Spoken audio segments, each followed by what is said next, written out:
The Labor Day weekend sale is on at Tanger Outlets. Score up to 70% off at top brands like Nike Factory Store, Crocs, J. Crew Factory, Gap Outlet, and so many more. Refresh your wardrobe with the latest arrivals for less from all your favorite brands this Labor Day weekend. Tanger Outlets, always on trend, always on sale. Plan your trip at Tanger.com. You're listening to the Archaeology Podcast Network. You are now entering the Pseudo Archaeology Podcast, a show that uncovers what's fact, what's fake, and what's fun in the crazy world of pseudo archaeology.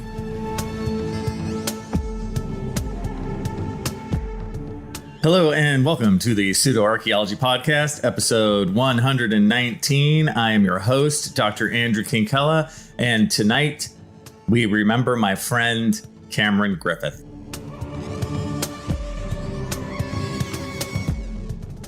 Okay, so what's going on for today? This seems decidedly non-pseudo archaeological, and it kind of is. I got some really bad news about 2 weeks ago or so that a good friend of mine, Cam, had taken his own life. He was a close friend of mine in archaeology, and even though we didn't live close by, we sort of grew up together in archaeology. I had known the guy at this point for 29 years. And he's one of those people who, and I hope that the rest of you have people like this in your life, who you've gone through certain things with where only they can understand, or you and them and a handful of people can understand these life moments or these times or these experiences that you may have had. It's just been on my mind a lot, and I thought I would just kind of dedicate the podcast to him, and he would love having a podcast called the Pseudo Archaeology Podcast dedicated to him. So, Cam, I think you'd be into this. I think what I'll do is I'll just go through how we first met and then just tell a bunch of stories about working with Cam. He and I worked in Belize all those times, so we'd see each other almost every summer. We never worked on the same project, or at least the same project at the same time. But we were close friends, and we would always see each other on the weekends and just sort of talk and BS and plan and, you know, just kind of hang and let life go by. In order to do this, I wrote a bunch of notes to myself. And I don't know, you might hear me, flipping papers or this kind of thing, but it's just this jumbly mass of notes and memories that I thought I would vaguely try and stick to. We'll see how it goes. So I first met Cam in 1994. It was probably the spring of 1994. And I met him in Dr. Annabelle Ford's office at UC Santa Barbara. The reason why I met him there is Dr. Ford is who I had worked with in Belize in the early days. 1993 was my first year. So in 94, the new recruits were coming, right? And me, as now an old timer, having been down for a whole field season now and like knowing things, I came by to see the new crop, give them a couple words of wisdom.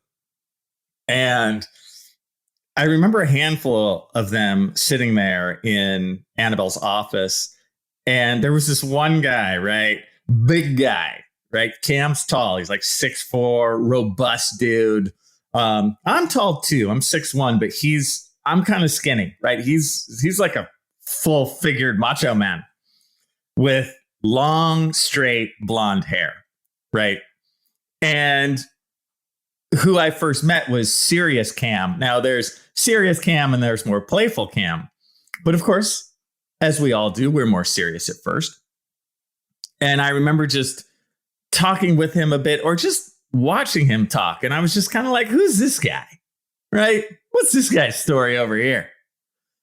And he understood really fast that I was somebody worth talking to, right? He kind of squared in on the fact like, okay, this guy's been here before. Okay, this guy's going to tell me what's really up. I'm going to talk with him.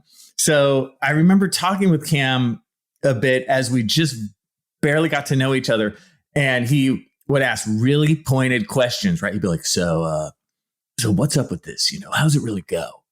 So like, what's a day like? Right. And he kind of did this thing with his voice. Like Cam had sort of a happier, higher pitched voice. Like, all right, dude. So look, with you need to listen to me.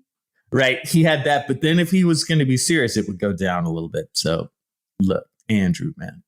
Anyway, so I met Serious Cam first. I told him what was up.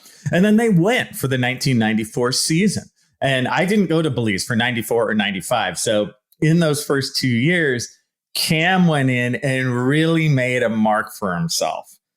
Cam is the type of person that everyone knows. Everyone remembers. Oh, yeah. The big blonde guy who's loud, you know, very friendly. And what I will say, in those 2 years that I was gone from Belize, I come back in 96. Cam just got to know everybody. He was one of those kind of people. He knew everybody. I know a lot of people in Belize, but he knew more than me. I mean, he knew just everyone. Very excellent people person, right? So I kept tabs with him a little bit in those 2 years. I would just hear about him or hear from him a little bit. We weren't really that close of friends yet. But then in 96, I came back. And by that point, he was working for another project. And we would hang out on, Saturday nights, usually at a bar called the Snooty Fox. And the Snooty Fox was my favorite bar of all time. It was located on the banks of the Belize River, actually the McCall, if you must know. And it actually had a little swimming platform. You could jump off the platform into the river, like 15 feet below. Super fun. And we would just hang out, drink rum and cokes, and talk. Cam knew Michael, the bartender, really well. I think they put together like a pool tournament. There was a pool table there, and Cam was really into pool, which I think Cam then won. There was a photo of him at the bar for years, him like at the pool table, I think with the trophy. So it was in those times that we really got to know each other, just sort of seeing each other in weekends in Cayo. And to make this make more sense, it wasn't like we were just students, right? I'm there for my second time. Cam is there for a second or third time at that point. And then from 96, those later years, 97, 98, 99, into the early 2000s, we were there every year, right? We're the equivalent of field directors or second in command. And so me and Cam, and there's a handful of other people, and if I'm talking about you, those who were with us through those years. We were a close-knit group of people. We worked on different archaeology projects. Now, these are in Belize, and it's mostly the Belize Valley. Projects like Bivar, or like the guys at Mananha, or El Pilar, or Valley of Peace. I had moved from Annabelle's project to the Valley of Peace with Lisa Lucero, and Cam had been working with Jaime Awe through Bivar. So we would just meet and joke and talk about our week. I think as our friendship got closer, Cam could be this really overbearing personality. And I mean that in the best possible sense, right? He had a big personality. But I felt good that I think as time went by, I was one of the people who could basically tell him no.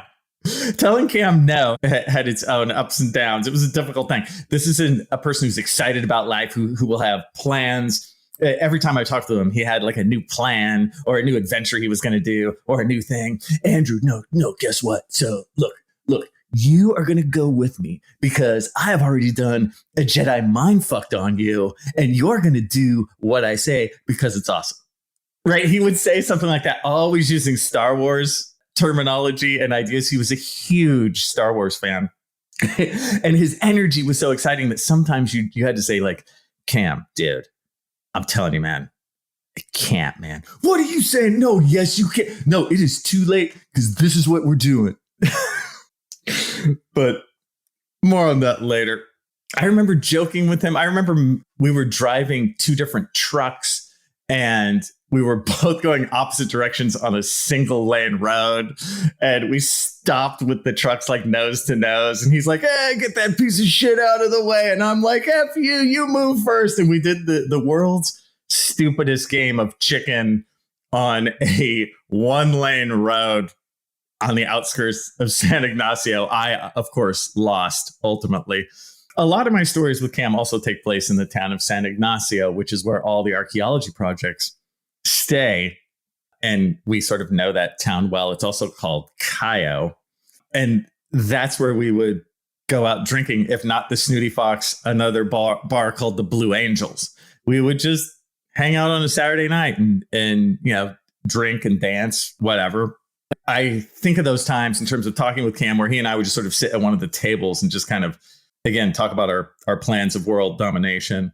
In terms of him being a forceful personality, sometimes the crew, we'd stay out late. We'd stay out until like 2 a.m, you know, just kind of drinking and hanging out. And at 2 a.m, he would turn to me and he'd go, hey, so you know what time it is. It's time for super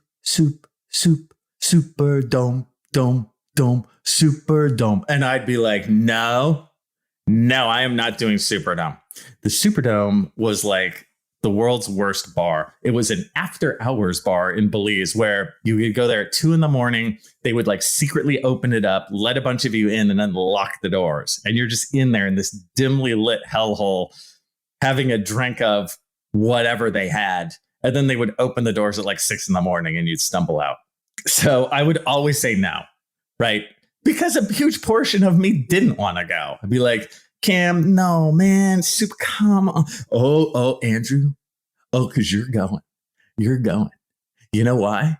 Because these aren't the droids you're looking for. That's why.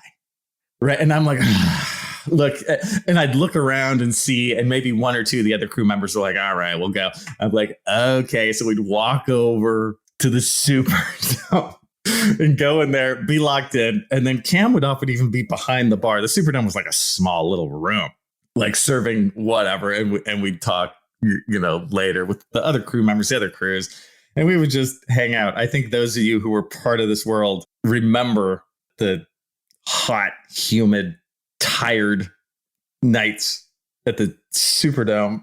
So in terms of working in Belize, another thing that is a big part of it is just the drive down, right?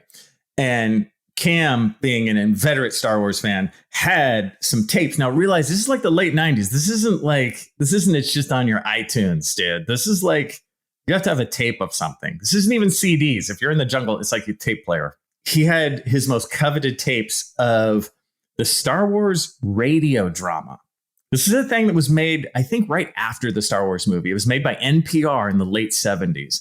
It's like this 13 episode thing. The episodes are half an hour apiece. It has some of the original cast, like Mark Hamill's in it, but some are not. And they actually expand on the original Star Wars movie. And they tell a bit more of like, it's like extra added scenes. It's actually really cool. And Cam loved this thing and kept it like so carefully to himself. He allowed me one year, let's say it's 97, I don't know. I think it was one of the years when I was driving down with Lisa. He sent them to me before the trip so I could listen to the tapes on the way down, because the drive is from, in my case, from Los Angeles to Belize. So that's a whole thing. So many of us made that kind of drive, whether it be from LA or New Orleans or wherever, drive down through Mexico and then to Belize, and at the end of the season, drive back. So Cam had allowed me the honor, which it was, and it showed that he'd really trusted me to take these tapes down. And so I listened to these tapes, and I was super careful with them, you guys. I did treat them like, you know, the Queen's jewels. But I remember being in the truck, middle of nowhere in Mexico driving, and I'm listening to the Star Wars radio drama, which does kick ass. And the tape is like, and thus Luke Skywalker. And I'm like, oh my God, oh my God, oh my God. And I look, and aficionados of the tape player, you know what I saw.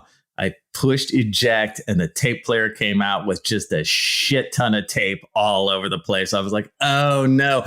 And to add insult to injury, the tape was broken. And I'm like, oh my God. So that year, as soon as we got to Belize, the first thing I did in the archaeology lab is, you guys, I did like the world's most careful operation where I opened the tape, rewound it, glued the tape itself back together, and put it all back together. When I next saw Cam with this, the first thing he was like, where's my tapes? And I was like, Cam, I was honest. I'm like, dude, I got to tell you, as I was listening to one of these, one of the tapes broke. And I could see he was like crestfallen. And so I was like, no. But dude, I know how important these are to you. I fixed it. Okay. And I did a real fix. I took it apart. I glued it. I tried it out. It works. Just be gentle with it. I think it's fine.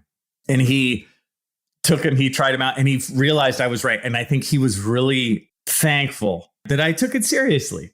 You know, I understand. So it's some Star Wars tapes, but they're important to him, you know, and it was super cool because I'm a big Star Wars nerd too. You know, so that I could enjoy those tapes on the drive down.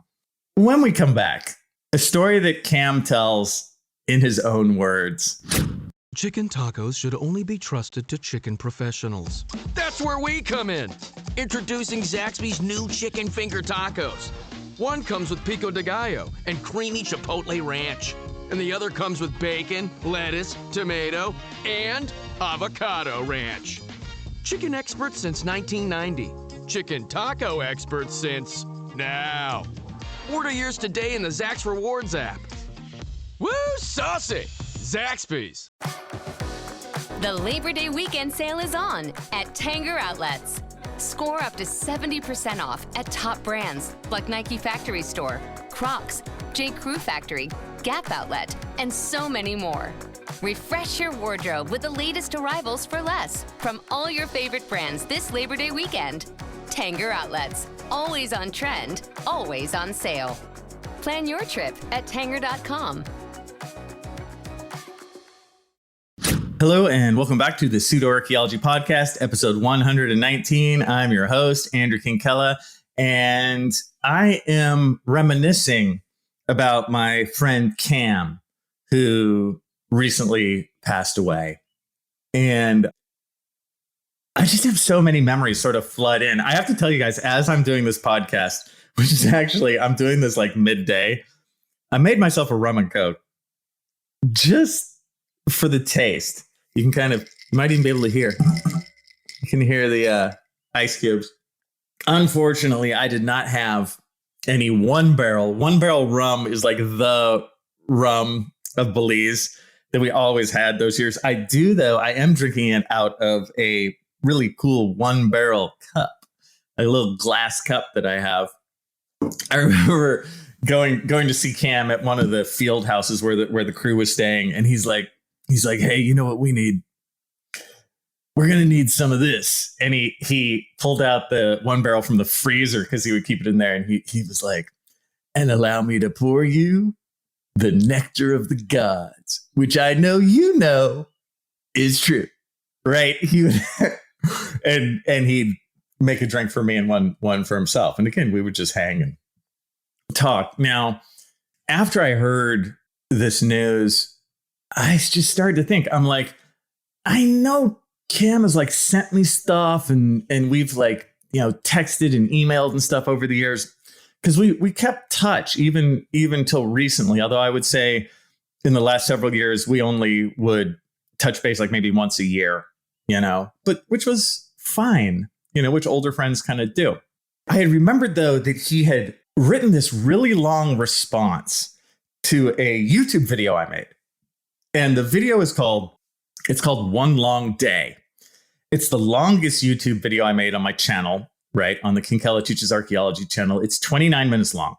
It's the longest one, where I tell this long story about this crazy thing that happened to me. The whole setup was that I had to go out to retrieve a student's backpack because it had their passport in it. And it turned into this huge adventure just to get this guy's passport because they needed it for like the next day. So I made this long video. And again, I think it's my favorite one I've ever made. I'm like super proud of it. And when I made it, I texted Cam, I think, and I was like, hey, man, like you got listen to this, check it out. Because I just knew he would be somebody who would appreciate the intricacies of it, right? The backstory. And then I'd remembered that he'd written something back, you know, and I couldn't find it. But I looked back in my email. I'm like, oh, here it is. So he wrote an entire story, his own story that was similar to mine because it jogged a memory in his mind.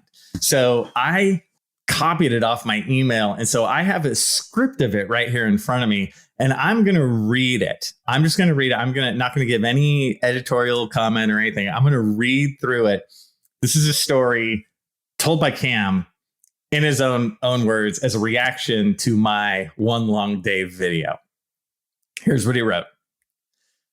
So, since I was getting ready to assemble a new chair in my home office when your call came in, I decided to watch the whole damn thing. 29 minutes. That was a classic story.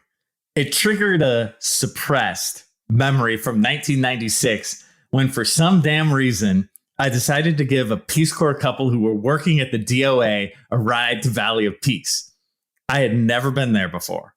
Of course, the same thing that happened to you happened to me.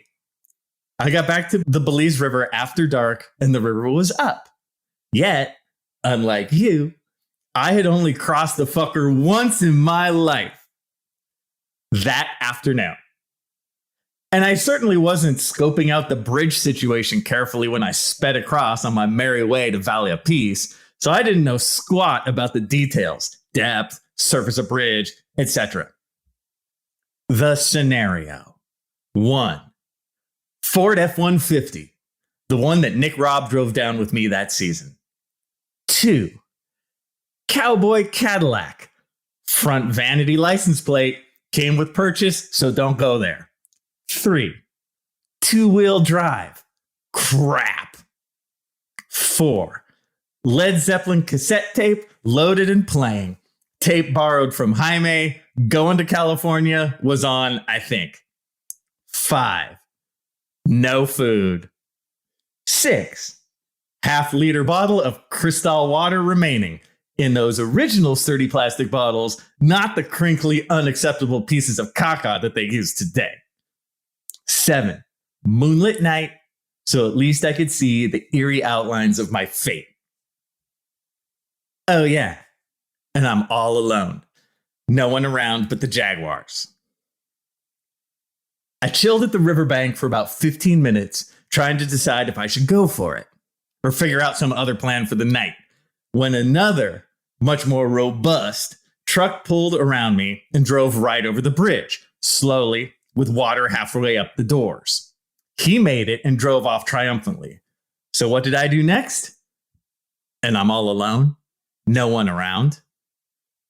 I steeled my resolve, rolled down the windows, of course, removed my seatbelt, and envisioned swimming out the windows so that it would be more efficient if the truck dumped, since I had walked through it in my mind already. That's what I was telling myself, at least. And I'm all alone. No one around but the wild peccaries. Time to hit it. I turned up the music, put it in drive, and demanded of myself to keep a steady 4-mile-per-hour clip, regardless of any inner monologue freakout tendencies that might cause me to panic and hit the gas. Creeping onto the bridge, slow and steady, and I'm all alone. No one around. Seems like the wrath of the gods got a punch on the nose and it started to flow, and I think I might be sinking. All 4 tires on the bridge now, no turning back. but at least I'm on the Racing Bridge. And I'm all alone. No one around but the vorpal rodents of unusual size. Almost there. Don't freak out. Stay on target. Stay on target. And I'm all alone. No one around. Reach the middle of the bridge. Oh shit. The current is really strong now. The rear tires slip a bit on the bridge, causing the truck to kick a bit to the side. But somehow it reconnected. Almost there. Stay on target. Stay on target. Cut the chatter, Red 5. Those cassettes from my grandfather, taped from the original NPR airings of the show in 1980 and hand-labeled by him, were probably in the vehicle, and like a collection of small gold ingots, were to be protected at all costs, as you well know. So this was really much more than a life or death scenario. And I'm all alone. No one around. Throw me a line if I reach it in time. I'll meet you up there where the path runs straight and high. Almost there. Stay on target. Stay on target. And I'm all alone. No one around. Except probably those two dudes from Deliverance. Come on, kid. Let's blow this thing and go home. Reach out with my feelings. Made it across. Fuck yes. Yes, yes, yes. Adrenaline pumping at max capacity through my whole body.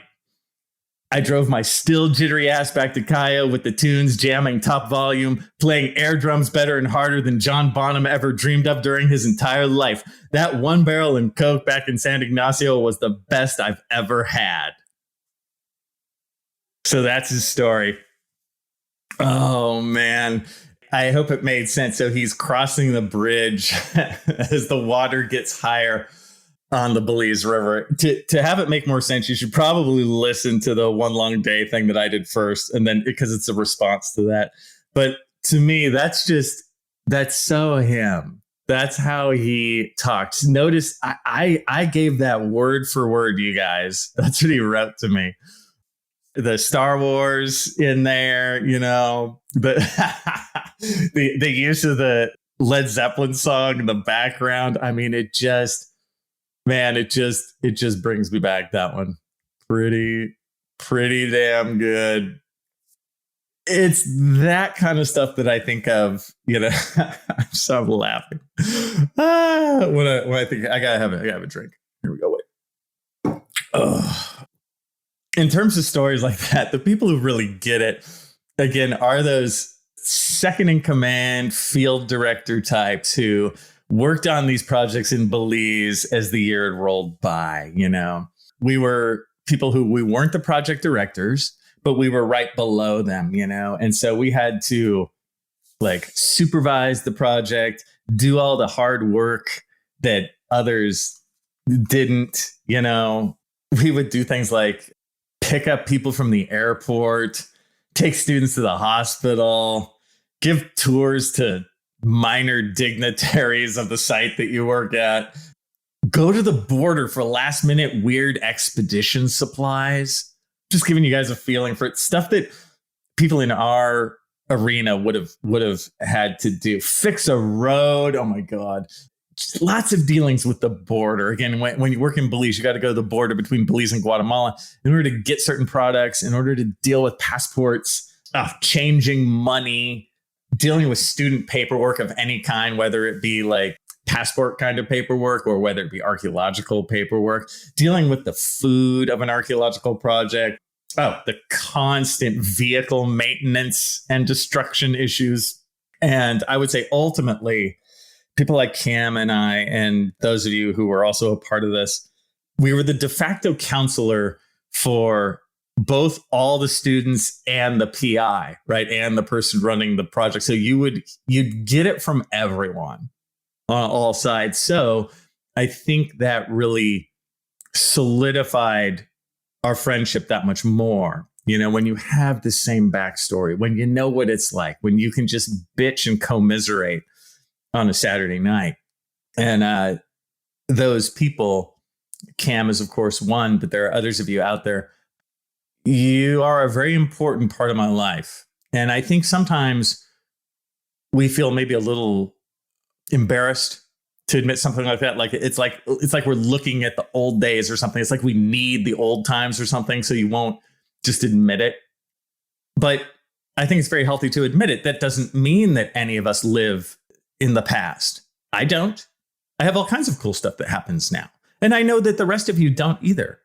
But it's okay to appreciate and acknowledge how important those times were, and the learning experience that happened then, and the sort of connections that were made, and the closeness and the sort of camaraderie, and how important that is to who you are as a person today. It's really important to me. When we come back, some more stories about Cam. Chicken tacos should only be trusted to chicken professionals. That's where we come in. Introducing Zaxby's new chicken finger tacos. One comes with pico de gallo and creamy chipotle ranch. And the other comes with bacon, lettuce, tomato, and avocado ranch. Chicken experts since 1990. Chicken taco experts since now. Order yours today in the Zax Rewards app. Woo, saucy! Zaxby's. The Labor Day weekend sale is on at Tanger Outlets. Score up to 70% off at top brands like Nike Factory Store, Crocs, J. Crew Factory, Gap Outlet, and so many more. Refresh your wardrobe with the latest arrivals for less from all your favorite brands this Labor Day weekend. Tanger Outlets, always on trend, always on sale. Plan your trip at Tanger.com. Hello and welcome back to the Pseudo Archaeology podcast, episode 119. And I'm reminiscing about my good friend Cameron Griffith. So, as I said earlier, and as I just looked through my miscellaneous sheet of just words and lines and imagery, some things I think of when I think about Cam. Oh my God, the word Ross. Like, we don't say that in the States, right? Like, he would say it all the time, or Rass. Like, oh yeah, like I can hear him say, "Oh, Mother Russ." Yeah. So the word Ross, it's kind of a combo of like the F word and ass, and it's like, you just kind of use it in that way. Like in the story that he told that I gave earlier, the Rossing Bridge or whatever it is. So he would use that, but it was in an honest manner. And it never felt like forced or weird or like, dude, don't say that. You sound like a weirdo. He kind of laid ownership to the, oh, Mother Russ. Oh, that Russing. Oh, my Russ. I think, I have a note here. It says, saying no to Cam Island Water Taxi. I'm like, oh my God, I remember this one. So we ended up in Belize City. And every so often, honestly, I would go to Belize City just by myself because I couldn't stand the rest of the crew anymore. We all had these moments, where you're just like, you need alone time. Alone time is so precious. And I would just take a bus to Belize City on like a Sunday morning. I go to Belize and just stay in Belize City, like walk around Belize City all day and then take like the last bus back to San Ignacio. Seems weird. But I just needed the alone time away. Like people stopped talking to me. But I think I told Cam this at one point, and I think we went up together. I don't know how we ended up there, but I do remember this. We were eating breakfast in Belize City, and it was probably one of those Goma breakfasts. Goma is the term we always use in Belize for hangover. But we were hanging out, eating breakfast, like a late breakfast. And Cam gets a plan. And you can see because he like focuses in on you and he's like, "Hey, Andrew, you know what we're doing right now? We're going to the islands. That's what we're doing right now." And I'm like, Cam, I can't go to the islands. So the deal with going with the islands from Belize City is you go to the water taxi station, which is just it feels like a regular taxi station, but it's just right on the mouth of the Belize River.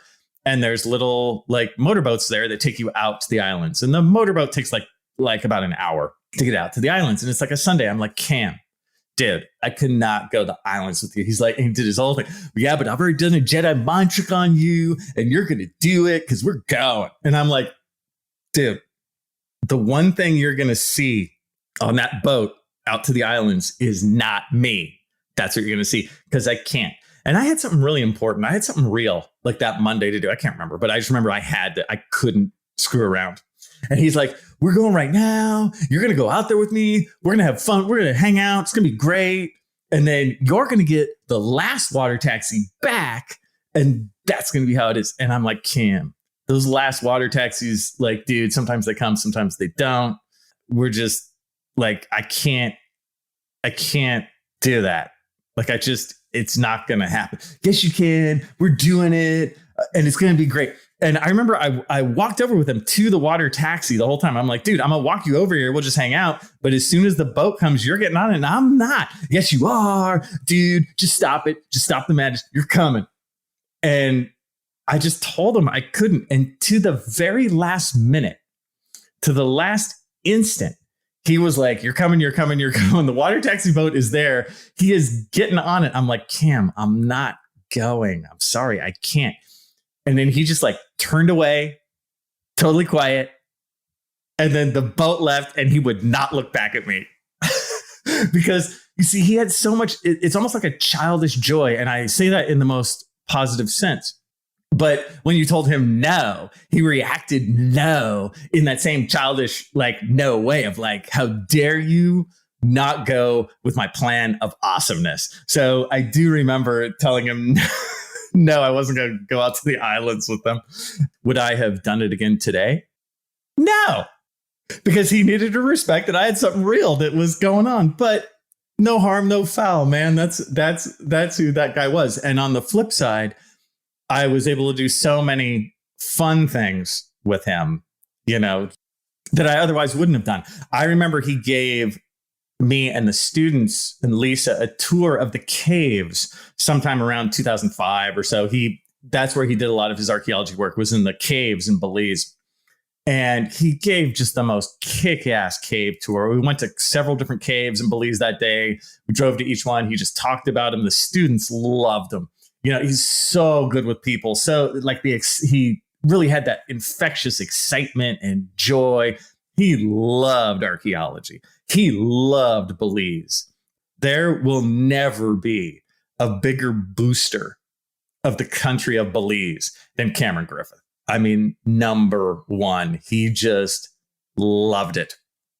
I remember on that cave tour, though, he was driving us around in like a big van. And it was time to get back in the van. And I'd already gotten in. I was all the way in the back. And all the students are filing in. And Cam goes, is everyone in? Is everybody in? Is everybody in? The ceremony is about to begin. And the students being younger, nobody got the Jim Morrison reference. So there was a beat. And then from the back, I shouted, "Wake up!" And he looked at me in the rearview mirror and just smiled and just went like, yeah. So as the time went on from there, that's by 2005 or so. Again, I'd see him all the time in Belize and we'd hang out. But then, you know, as you get a little older, have a family, get married, whatever, we did see each other less. There'd be a couple years that would go by when I wouldn't see him, but we would always pick up where we left off. You know, we would always pick up again. And we did email each other back and forth sporadically. I remember in 2017 or so at the Belize Symposium, these are archaeology meetings at the end of the field season, usually around July 1st or so. We ended up at a local, the Kalapech Village hotel. And by that point, Cam was there with his wife and his young son at the moment, very, very little, like a year and a half old or something. And I happened to have the hotel room next to them, which was really great. And Cam and I ended up just going out on the balcony. He was sitting on his balcony and I was sitting in mine. So we were like right next to each other, but in these two different balconies. And we were talking, I remember, like late at night and drinking some wine, trying to be quiet because he had a young child, you know, his wife's there and stuff, but we were just bullshitting. And I swear I was trying to be quiet. We were trying to be quiet, but both of us have, unfortunately, big, loud voices. So I know that I was not successful in being quiet, but we just sat and talked on the balcony and looked out. We talked about archaeology, whatever, family, all this stuff. It was really enjoyable.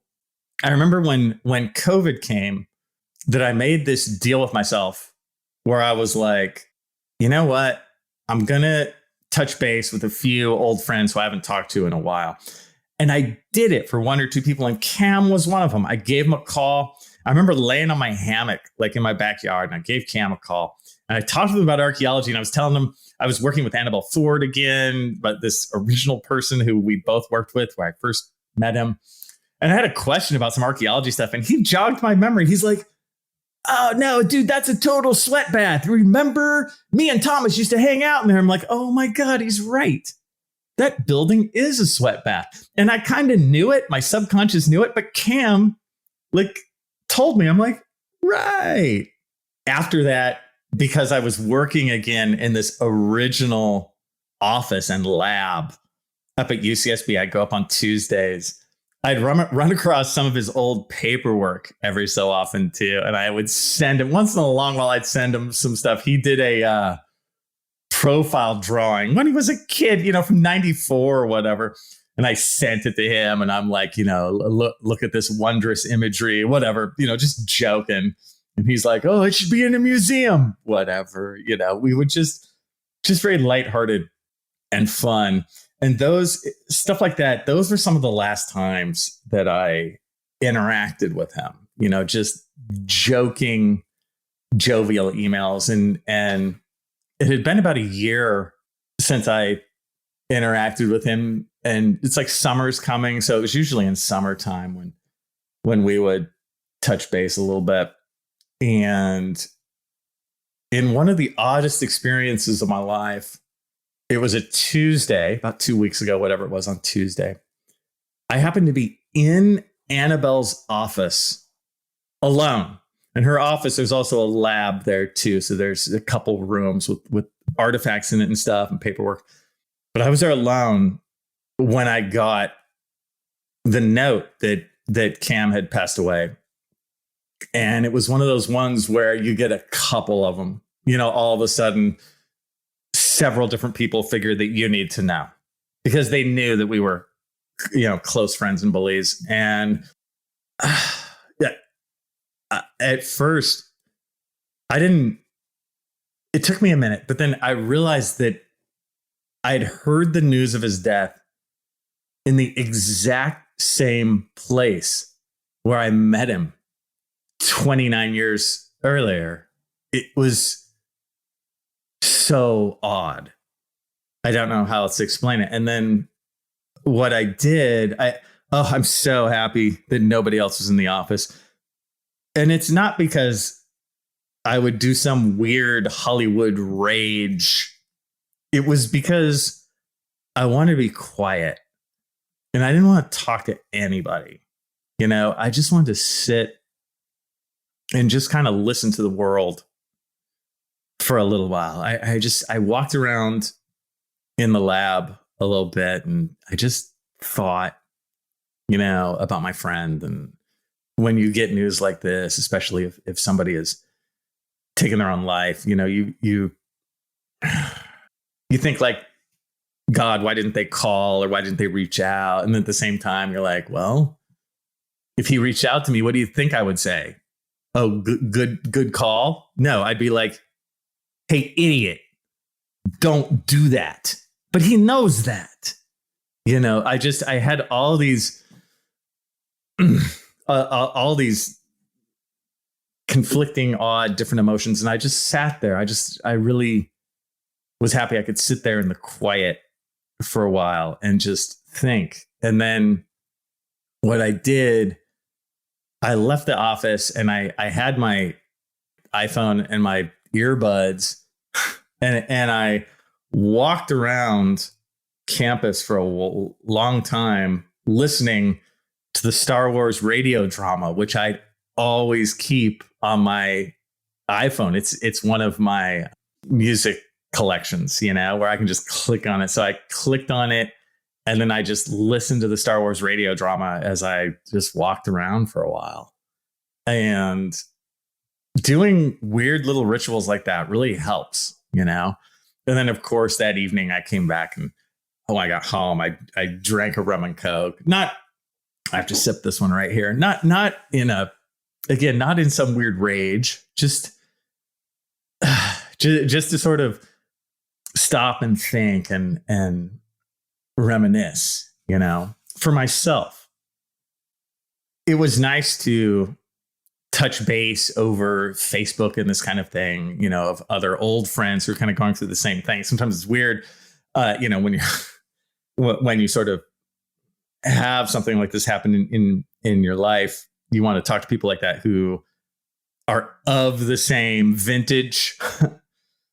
At this point, I don't have any words of wisdom, to wrap this up with. I would say, of course, which everyone says and is true, if you're ever thinking of taking your own life, good God, man, don't do it. Take some time, relax, think a little, talk to some people. The world is better with you in it. Chill. And, when I think of my friend, I think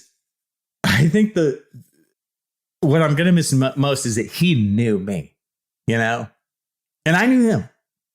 And he was a tough person sometimes to get to move away. If he had a plan, as you could see from this, he would follow through kind of no matter what. He has these plans of grandeur, but I always felt good that I could tell him no.